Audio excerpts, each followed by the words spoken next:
Note: the following video depicts a specific configuration of the notebook. The same removal and replacement procedures apply to all configurations of the notebook. Before you begin, remove the base enclosure, battery,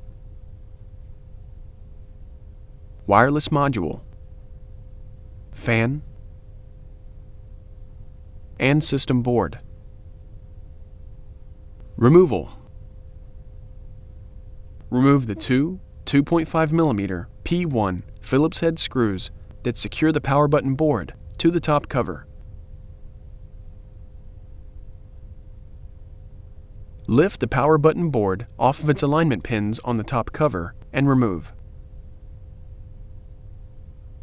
Place the power button board into a static dissipative bag.